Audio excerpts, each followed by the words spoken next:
ఓ booth సినిమాకు రాసుకున్న script లాగా ఉంది. అదేమన్నా ప్రజలకు పనికొచ్చేది ఉందా? రాష్ట్రానికి సంబంధించింది ఏమైనా ఉన్నదా? అడ్డమైనటువంటి ఈ భాషకు ఆద్యుడే రేవంత్ రెడ్డి.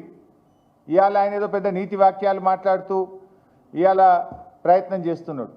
అసలు నువ్వు ప్రతిపక్షంలో ఉన్నప్పుడే సొంత పార్టీ నాయకులను సోషల్ మీడియాలో ట్రోలింగ్ చేసినటువంటి చరిత్ర రేవంత్ రెడ్డి గారిది. వ్యక్తిత్వ హననం చేయడాన్ని వృత్తిగా ఎంచుకున్న ఫస్ట్ అండ్ వర్స్ట్ పొలిటీషియన్ ఈరోజు రేవంత్ రెడ్డి గారు. Revanth Reddy garu is the father of false narratives. Revanth Reddy garu is father of body shaming. Revanth Reddy is father of foul language. Revanth Reddy is father of social media sinners. అబద్ధాలకు బ్రాండ్ అంబాసిడర్ ఎవరు అంటే అది రేవంత్ రెడ్డి అని చెప్పక తప్పదు.